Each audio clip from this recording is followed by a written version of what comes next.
Hi guys, the Middlemaniac back again, and in this video, I'm going to be listing off the top 10 most underrated Judas Priest songs. Now, it took me a while to actually get this list done, probably at least a day and a half, but I finally completed the list, so without further ado, the top 10 most underrated Judas Priest songs. Alright, so number 10 is One Shot at Glory from the album Painkiller. Now, for people who love this album, they usually love the entire album. But once in a while, they kind of look over the very last song, One Shot at Glory. And yeah, it's not as fantastic as other songs like Painkiller or Hell Patrol or something like that. It's still a really, really, really good song. Yeah, it's just one that people unintentionally sort of just, look past. But yeah. Number 9 is the song No Surrender from the album Firepower. There's so many great, great, great songs from Firepower.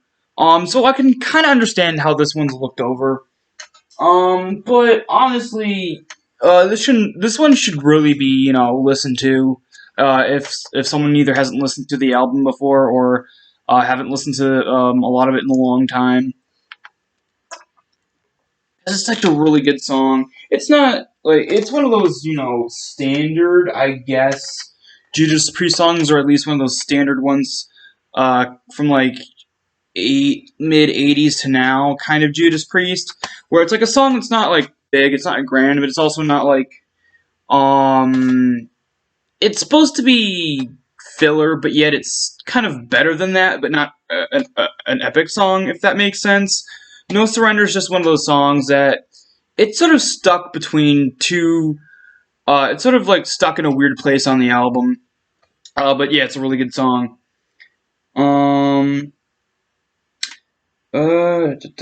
Number 8 is the song Reckless from the album Turbo. The entire album's actually pretty underrated, but Reckless is one of the best Judas Priest songs in my opinion, and it's unfortunate that it's on an album that everyone hates, because I think if they took their time and actually, at the very least, listen to that particular song, if they at least listen to Reckless, they would most likely enjoy it, because yes, the Turbo album isn't for everyone, but that one song, I bet you, even a fan of even early Judas Priest will still appreciate Reckless. It's just such a really, really good song. It actually does kind of sound like it doesn't really fit the album. It sounds like it would be on something like maybe British Steel, perhaps Defenders of the Faith, maybe. It sounds like a song that would be on one of those albums. But yeah, it's a really, really, really good song. Has a really awesome guitar solo to it too. Alright, number 7 is the song Hell is Home from the album Demolition. Yeah, Demolition's not that good, but Hell is Home is a great song. I believe it was one of the songs that they played during that tour.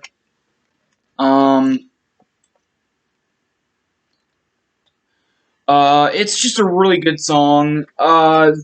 Probably the best part of the song is that even though a lot of the best songs are when Ripper has the really high vocal range, because that's his thing, he is sort of dialed back on this song. He's sort of kind of in his, standard tuning. I don't know how to other say it than he's kind of pulls himself back a bit and sort of tries to take things at a different speed. And then the sort of acoustic opening is really, really cool. I love just the overall rhythm of the song is probably what makes it so good. It's just a song that is so overlooked because, yes, it's on a really bad album. That one song, Hell's Home, is one of the best songs Judas Priest has ever written. But yeah. Da, da, da. Number 6 is Love Bites from the album Defenders of the Faith. This one is one that really gets people divided. People either really love Love Bites or people really hate it. It's definitely a different one. It's definitely one that, well, I'm not gonna say it doesn't fit the album. It's just one that when you have all the other songs that go before it, Free Will Burning, Jawbreaker, Rock Hard Ride Free, The Sentinel. Those are all songs that listen to in a row do kind of flow well together. Whereas Love Bites, even though it does fit the album, I guess it is sort of a weird sort of thing to have it right there on that particular area of the album. I think it would have worked later down on the album. It would have flowed better. But just because it sort of like bumps the flow a little bit, doesn't mean it's a bad song. It's just placed weirdly on the album. I love the sinister nature of it. I love how it's sort of a vampire themed song, kind of like where there was another one on the album. Not on the album, but somewhere in Judas Priest discography. Oh, I'm thinking of Bloodsuckers, but that's something about completely different. That's about lawyers. Anyway, but yeah, it's just a really, really good song that I believe, in my opinion, the reason why people don't like it is because it gives off the feeling that it's on the wrong place of the album that really sort of interrupts the flow a bit, and I think people really don't like when the flow is interrupted on an album. And I kind of get that. I don't really like that either, but to me, it doesn't interrupt the flow for me, but it interrupts the flow of the album for a lot of people just because of the placement of the song. But yeah, just a really good song. I absolutely love it. Let's see. Number 5. Number 5 is the song United from the album British Steel. This one it's another one. It's sort of a love it or hate it song. Now, I don't think the people hate it. Sort of, it doesn't it's not a song that interrupts the flow and is placed weirdly on the album. It's just a different song to everything else on the album. Well, not everything else, but a good chunk of the album. You have the very fast sort of beginning half of the album, and it slows down a bit. So it's just a song that can really sort of put someone off if they're not expecting the second half of the album to be a little bit slower, not too slow, but a little bit slower. It's a really good song. I absolutely love it. It is a kind of a different kind of song, really, compared to everything else on the album. Also, it's just one that is something that in its nature is to is a song that would, just because it's different from pretty much everything else on the album, it can sort of divide people on if people love it or people hate it. But yeah, I actually really like it. I think it's very underrated. Number 4 is the song Red, White, and Blue, which was a bonus track on British Steel. I absolutely love this song. Now, I haven't found a lot of people that like this song. A friend of mine loves this song as well. We both love this song, but we haven't found anyone else who actually likes this song. It's a really, really good song. A very patriotic song too. It's really good. Me and my friend were joking around one day that this should be a bonus extension of the national anthem. Or something like that. It's just so good. It's very patriotic. I love it. But yeah, Red, White, and Blue is just really, really good. It's definitely a slow song. It's not supposed to be a fast song at all. Like everything else on the album is either fast or moderate speed. Whereas this song is slow, but it's not boring because of the performance done. It's sort of a more of a moody song, really. Like it works more off the atmosphere given to everything going on within the song, rather than having speed be the main purpose, speed or even heaviness. But yeah. Number 3 is Hot for Love from the album Turbo. Again, Turbo strikes again. Hot for Love is one of those few songs off Turbo that I think is really, really good. Like, yeah, there's songs on Turbo I think are okay, but then there's a few that I think are just phenomenal. Hot for Love.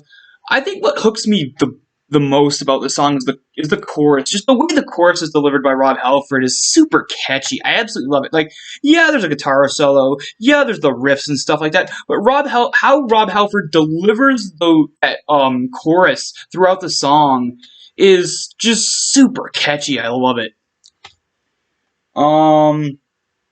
At number 2 is the song Loch Ness from the album, what was it again? Hold on, I completely forgot the name of the album.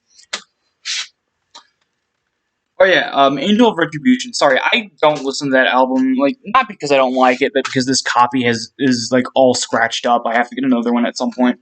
But yeah, so unfortunately I haven't listened to this since it got scratched. But yeah. Loch Ness is a very, very underrated song. People only hate it because it's long. It's a long song.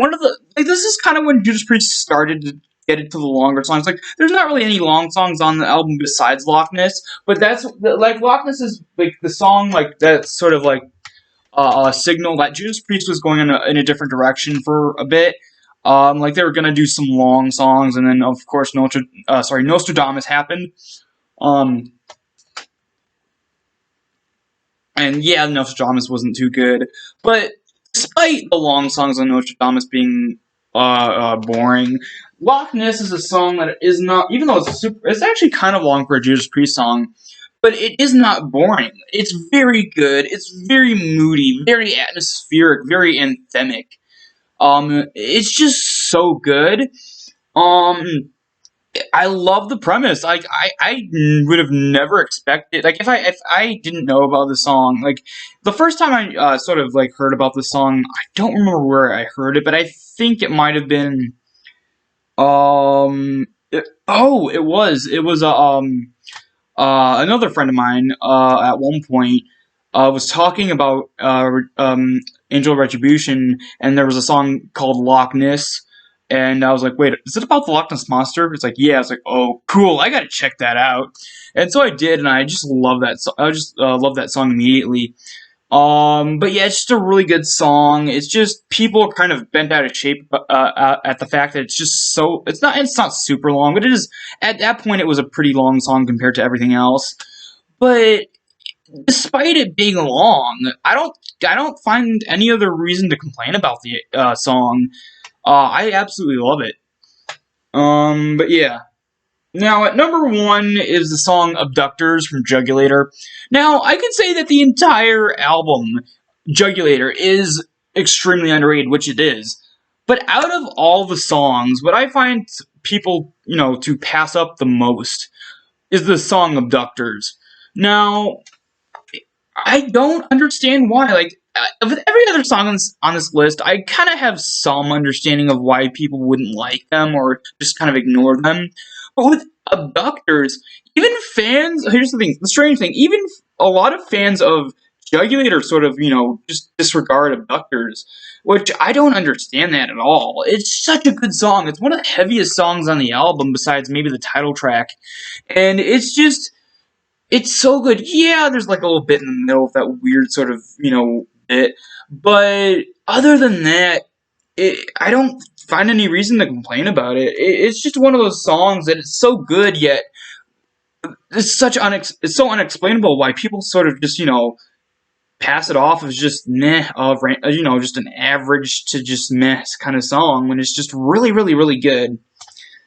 But yeah, so that was my list of the top 10 most underrated Judas Priest albums. Hope you guys enjoyed, and I will see you all next time.